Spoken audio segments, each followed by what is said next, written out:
Bismillahirrahmanirrahim. Assalamualaikum warahmatullahi wabarakatuh.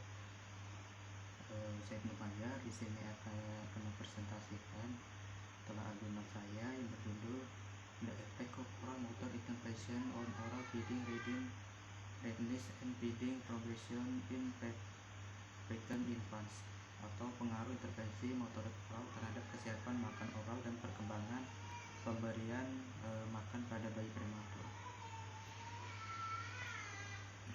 Di sini ada pembimbing saya, Bueno, isu saya sendiri.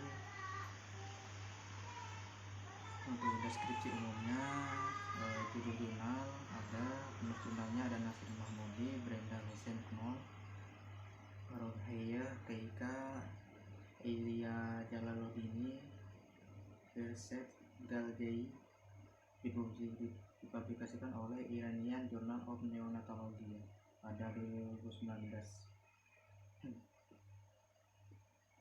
Jurnal sendiri saya sistematika penulisan, I'm read, ada introduction, metode, result, and diskusi.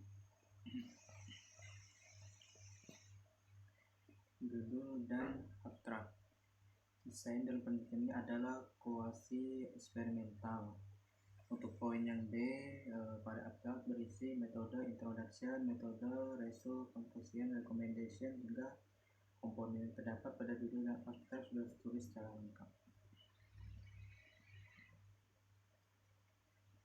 Lanjut ke pengantar. Jadi penyebab utama kematian neonatus adalah berat badan lahir rendah karena prematuritas, retardasi pertumbuhan intrauterin atau kehamilan ganda. Tingkat kelahiran prematur global terus meningkat dan penurunan angka kematian mereka merupakan indikasi perbaikan dalam pelayanan kesehatan.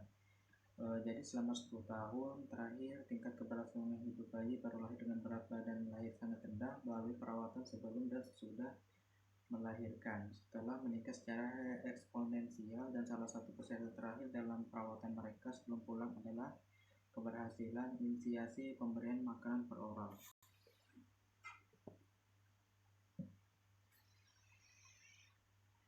Nah, di sini ada tujuannya, yaitu penelitian ini bertujuan untuk mengetahui pengaruh intervensi motorik oral terhadap konsep dini pemberian makanan per oral pada bayi prematur.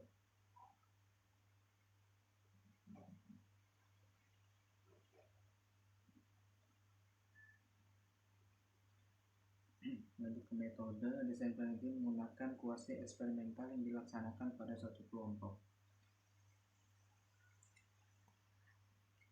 Untuk pengaturan, penelitian dilakukan di Rumah Sakit Ali Ibnu Abi Thalib, Zahedan, Iran pada tahun 2012 lalu, dirawat di NICU. Untuk pesertanya sendiri, kriteria inklusi tidak adanya kelainan seperti celah langit-langit, bisu umbing, dan kelainan bawaan menurut catatan. Kriteria eksklusi bayi baru lahir dengan usia kehamilan 28-32 minggu yang menderita sepsis, penyakit jantung, necrotizing, encephalitis, apiksia berat, dan pertambahan intraventrikular derajat 3 dan 4 didiagnosis dengan temuan USG, yaitu rutin dilakukan pada hari minggu pertama. Untuk variabelnya sendiri ada variabel untuk variabel intervensinya intervensi motorik oral. Untuk variabel determinnya kesiapan makan oral dan perkembangan pemberian makan. Sumber atau pengukuran data. Pada jurnal ini variabel diukur menggunakan alat ukur, yaitu berupa skala penilaian kesiapan makan oral prematur (MOPRAS). Jadi menurut skor yang diperoleh dari skala ini, skor 30 menunjukkan kesiapan untuk makan secara oral. Biasnya untuk mengatasi potensi sumber bias peneliti tidak menjelaskan pada jurnal. Ukuran studi, nilai P kurang dari 0,05 dianggap menunjukkan signifikan secara statistik. Untuk variabel kuantitatif, pada penelitian ini tidak menjelaskan bagaimana variabel kuantitatif ditangani dalam analisis. Untuk metode statistiknya sendiri, data dianalisis dalam perangkat Luna SPP versi 19 melalui statistik deskriptif dan inferensial.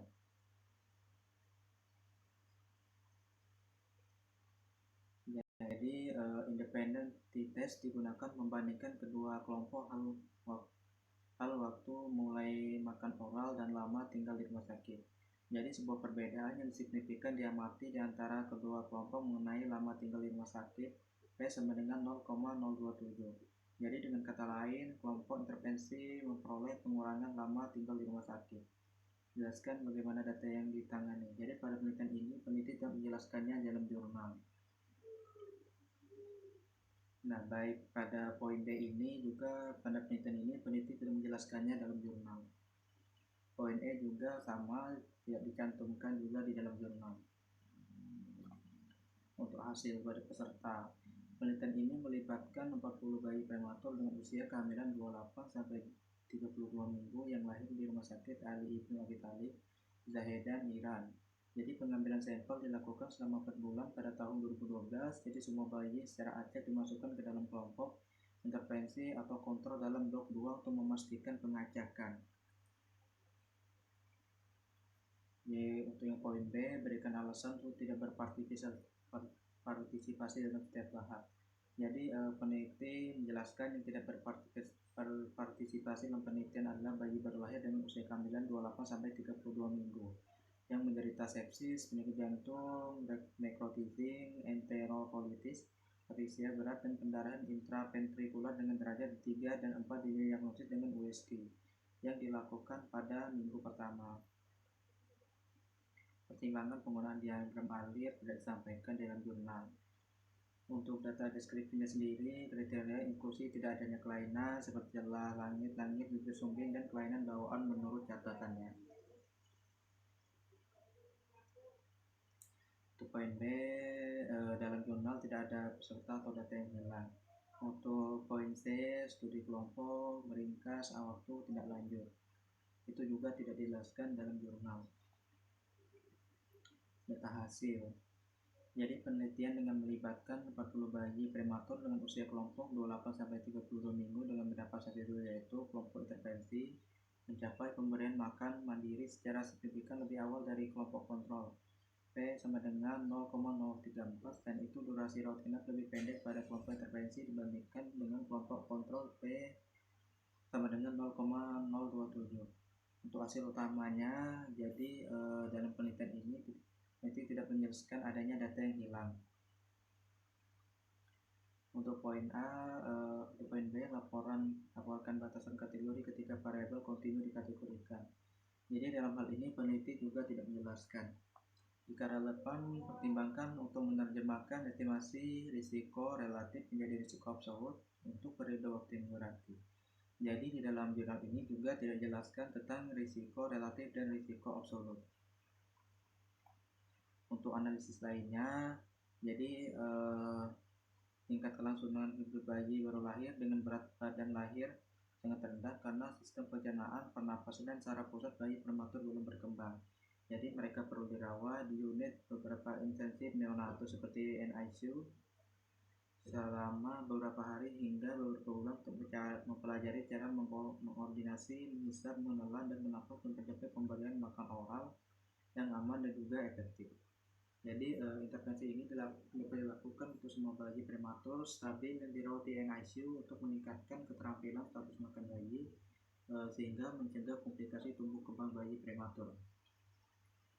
Nah, untuk diskusi hasil utama sendiri, jadi dalam penelitian ini, hasil penelitian ini menunjukkan bahwa kelompok intervensi mencapai pemberian makan mandiri secara signifikan lebih awal dari kelompok kontrol P sama dengan 0,034. Selain itu, durasi rawat inap lebih pendek pada kelompok intervensi dibandingkan dengan kelompok kontrol P sama dengan 0,027. Jadi terapi motorik oral diterapkan sebagai terapi sebelum makan memiliki efek positif pada kesiapan pemberian makanan oral pada bayi prematur serta perkembangan ke pemberian makanan oral sepenuh. Selanjutnya, perbaikan dalam pemberian makanan oral menyebabkan pengurangan rawat inap di rumah sakit. Ketika sebuah neonatis yang sehat dapat makan melalui mulut, yaitu dapat memenuhi kebutuhannya melalui mulut, akan mentolerir pemberian makanan melalui mulut dan akan dipulangkan lebih awal dari rumah sakit. Untuk batannya sendiri, jadi pada hambatan utama pemberian makanan per awal pada bayi dengan usia kehamilan kurang dari 34 minggu adalah kurangnya koordinasi dalam menghisap, menelan, dan juga bernapas. Pemberian makanan oral pada bayi ini dapat menyebabkan apnea, penurunan oksimetri nadi, bradykardi sementara, dan juga aspirasi. Oleh karena itu, pada neonates yang tidak mencapai usia kehamilan 34 minggu, botol dan menyusui tidak dipertimbangkan. Dan transisi perkembangan dari pemberian makan GAPAG ke oral pada bayi usia 28 minggu mungkin memerlukan waktu 6 minggu atau lebih. Lanjut ke penafsiran.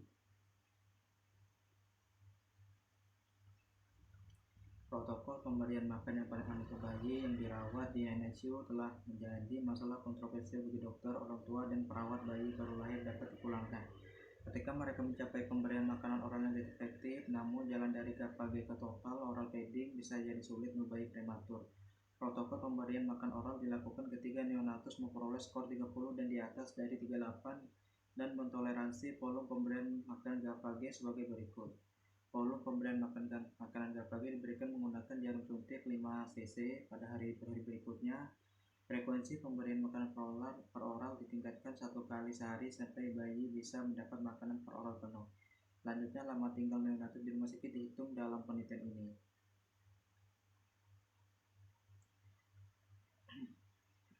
Lanjut ke generalisasi. Jadi berdasarkan hasil yang diperoleh, Xiaomi meningkatkan keterampilan makan oral, meningkatkan kesiapan makan, dan meningkatkan efektivitas pemberian makan oral. Selanjutnya, perbaikan dalam pemberian makanan oral menyebabkan pengurangan rawat inap di rumah sakit. Ketika sebuah neonatus yang sehat dapat makan melalui mulut, yaitu dapat memenuhi kebutuhannya melalui mulut, akan mentolerir pemberian makanan melalui mulut dan akan dipulangkan lebih awal dari rumah sakit. Oleh karena itu, intervensi ini dapat dilakukan untuk semua bayi prematur stabil yang dirawat di NICU untuk meningkatkan keterampilan makan. Temuan ini dapat menjadi titik balik dalam meningkatkan status makan bayi sehingga mencegah komplikasi tumbuh kembang bayi prematur di lingkungan NICU yang tegang. Untuk informasi lainnya sendiri, untuk sumber pendanaan dan penyandang dana dalam studi ini, jadi peneliti ini tidak mencantumkannya pada penelitiannya.